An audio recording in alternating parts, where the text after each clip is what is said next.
Alright, so welcome back to my channel, guys. I'm 18 years old and I'll be studying medicine at Imperial College in October. So today I'm going to be talking about my A-level grades and what I got, basically the whole system this year, and sort of my reflection on what I did this year. I'll be including some tips on what I did to get these grades in biology, chemistry and maths. Yeah, anyway, without further ado, let's get into it.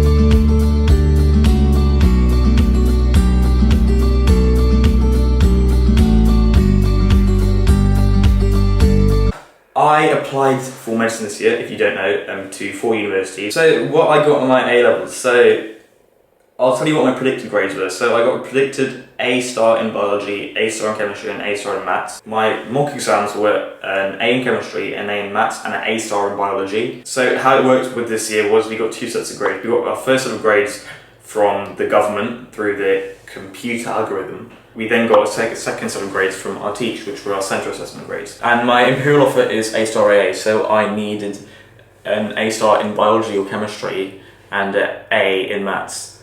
So my real grades were, so my first set of grades were A star in biology, A in chemistry and A star in maths. That's actually I'm really happy about. That gets me into Imperial College and pretty much what I was expecting, I guess. I wasn't really expecting an A star in chemistry. Now, the week after, we received our central assessment grades, and with that, I received my A star in biology, my A star in maths, and I actually also got an A star in chemistry, which is really nice. I think I would have had to revise quite hard to get an A star in chemistry, but I'm glad that I did receive one. I could have got an A star in chemistry, I think. I'd have had to put a lot of work into it, but I think I could have got one. In my mocks, I got a low A in chemistry, so I think I could have bumped that up to an A star by the time A-levels came around. So, yeah, I was happy with it. I got 3 A stars and it gets me into Imperial College. So, yeah, obviously I'm sort of feeling a bit bittersweet about these because I do understand that, you know, I'm grateful for my results, obviously. I'm just sort of wary that people haven't got their grades, and even despite the central assessment grades being turned around, the government shambles have meant that universities have already given out grades to people, and the universities have also already given out offers to people, and it means that people haven't got in to their firm choices, and it might mean that they get deferred. Now, not only does this mean that they miss out on a year of university, which actually is a might be a blessing in disguise, you know, it gives you a great chance to travel, get some work experience, it's a great chance to take a year out, but as well as this, they get to do many things, but apart from getting deferred, also think about the year 12s and what impact this is going to have on them. Obviously, they've already missed out on a lot of schooling this year and a lot of important work that they've got to do, but it might mean that the number of places that they have is significantly decreased because our year group are taking them up. So it's sort of unfair, it's more unfair on year 12s, I'd say, really, because you've got to think about our places. Although we've got our central assessment grades and we've sort of won against, you know, Boris Johnson and Gavin Williamson, the year 12s have sort of come out of this very injured because they've come out of this not only having missed out school, but again their place is being taken by us. So please do spare a thought for them. They, I don't know how it's going to work for them, but obviously at this time, the time I'm filming this video in August, it's a very topsy-turvy time. So please do remember them. Yeah, for me, I'm really happy. I've got into Imperial, so that's great news. Yeah, I'm really happy about that. I think I'm excited to study Imperial. I've been there for a few sort of medical learning days or sort of teaching days, so I've been there quite a few times. I'm really excited to meet everyone from Imperial, so if you're watching this and you're going to be a fresher at Imperial next year, let me know in the comments below and we could get to know each other, so that'll be fun. And also, yeah, I think that my reaction's probably, normal years I'd be really happy, I'd be jumping around the room and be very excited, but I guess this year it's just the whole thing sort of taken away the initial sort of happiness from the grades in a way. Just knowing that people haven't got their grades with no justification is sort of bomb on the whole thing.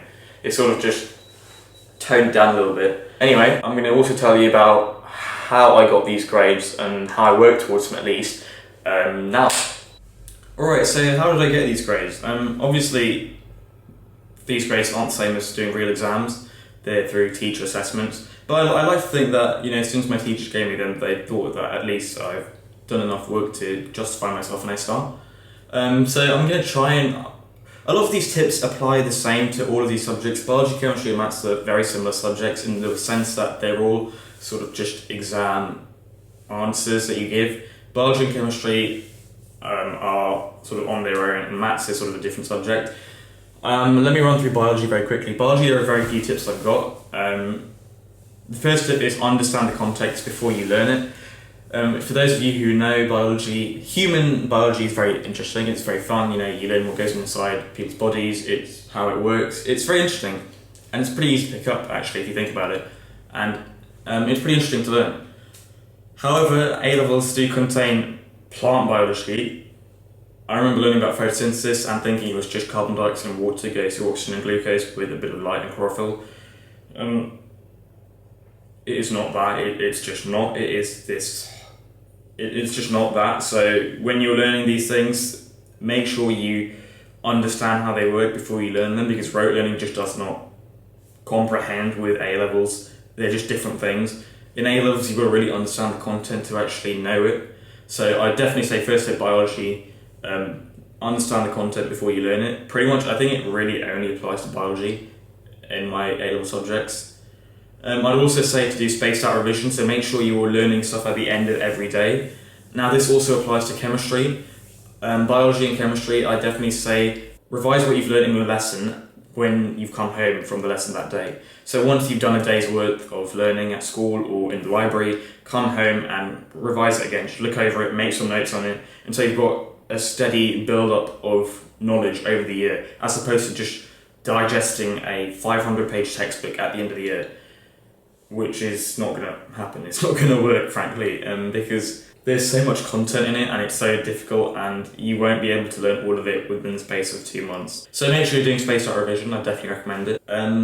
That's pretty much all there is to biology, so just understanding it and spaced out revision. Chemistry is, again, for chemistry I would say rote learning does work, because a lot of it is formula. Organic formulae, inorganic chemistry is pretty okay to learn because it's a lot of colours, how things work. Those stuff, again, if you understand it and sort of get why electrons do this and that, and get why this colour comes out in a flame test, or this physical reaction happens in a when you put this in this acid, when you put this compound in this acid, why this physical reaction or chemical reaction occurs, you can probably rote learn it as well. Organic chemistry, though, is not the same as inorganic chemistry, and it is not.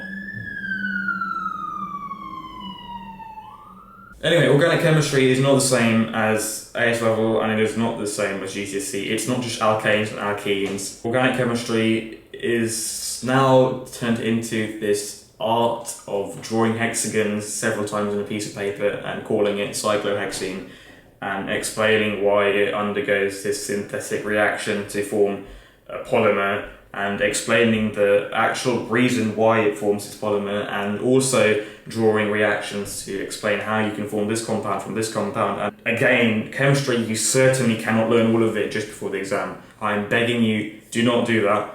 Please do spaced out revision with this. Do it across every month even, but do not leave all of it to the end, because you will not be able to cover it all.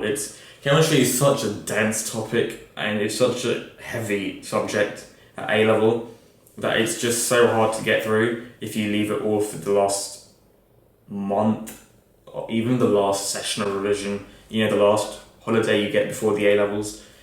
You need to do spaced out revision with chemistry. Anyway, the next one is maths. Now, maths, I would say, maths, all I really do is pass papers. In terms of learning it, you can only learn it by doing practice questions. I recommend not using flashcards and things like that, unless you want to learn a particular formula or something. If you want to learn formula, then definitely use flashcards. For that, I'd say use flashcards. But what I'm saying is don't just use flashcards. Do practice papers. They should be 70%, 75% of your revision should just... I'd say 70% of your revision should be past papers solely, just past papers, and the remaining, and 20% should probably be flashcards learning formulae, and 10% should probably just be skimming over how to do each topic. When you get a question wrong, that's when you go back and relearn how to do a particular question. But past papers are just the easiest way by far to do maths. And again, and that's pretty much it for maths. So those are my quick tips for each subject. So I'd again highlight understanding the content. Please understand it. If you just rote learn it, you're not going to learn it. For biology, in particular, please learn it by understanding. Chemistry, spaced out revision, and rote learning to some extent, I'd say. In chemistry, it's a little different, obviously. Organic chemistry, especially, I'd say you have to rote learn, whereas in organic chemistry, you can just understand it and learn it. But in organic chemistry, it's just formulae, so you do have to so in organic chemistry, it's formulae, reaction conditions, catalysts. It's just rote learning. It's pure rote learning, I think. There is some of it that's learning by understanding, but most of it, I'd say, is learning by rote learning. So this is pretty much rote learning, and again, please spaced out revision. You cannot do such a dense subject in the last 2 months of your course. So please do spaced out revision. And for maths, past papers, pretty much just past papers. You know what to do if you don't know a formula, just go back and revise it, go back and memorise it, and memorise any formula that you don't know at all. But it's just past papers really for maths, there's nothing else to it, it's not a difficult subject in terms of learning it. Just do past papers and you'll be A-okay for the exam. So those are my 3 subjects, and those are some tips I've given you for each. If you've got any more questions, please let me know. I'll put down resources for each subject if there's anything I can think of. I'll put down some resources for people wanting to know about predicted grades and if they're good or not, and also about this year's A-levels. But final summary. Regarding the grades, if you've got questions, let me know, email me. Please get in touch with your local MP if you've got any questions, and they're the best people to go to at this time. Send letters to them, sign the petitions. There are still people out there who have been, misjudged because of unjustified central assessment grades, unjustified university places being taken away. So make sure you get in touch with government and reach out to your friends if they're feeling sad or upset at this time. Obviously, this was a very shaky year, and the best way, honestly, to do this would be to do an exam. You can't replace an exam with anything really, unless you have the technology to infiltrate someone's brain and see its capabilities and its potential, which we don't have at the time, unfortunately. But exams are the next best way of doing it, and unfortunately, if you can't do exams, there are always going to be people who are unfairly judged, and you've just got to fight for them, really. So I'm going to put those resources in the description below. I'm going to be answering any questions. Please do put them in the comments. It's probably just easier for me to answer questions in the comments. If you really don't want to, you can email me.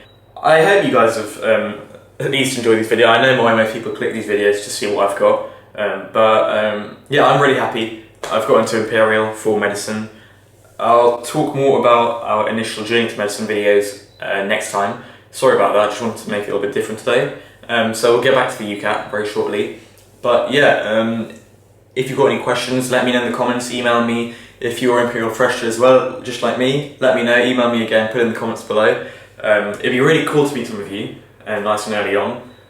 But yeah, I will be filming the UCAT videos pretty soon as well. I'll be continuing. In October, hopefully I'll be able to start vlogging at Imperial as well, so I'll take you around there, show you my room, hopefully show you what happens on a general day at Imperial, and hopefully we can make this a pretty good channel and pretty helpful to most of you guys. Please subscribe. The most important thing is please share this channel with others, make sure that they get this as well, and get them to subscribe, because the more subscribers I get, the more videos I can put out. So make sure this channel gets lots of subscribers, please. So subscribe and share, and message me on my Instagram, which I'll put here. And yeah, that's pretty much all there is. I hope you guys have had a really good day. See you for the next video.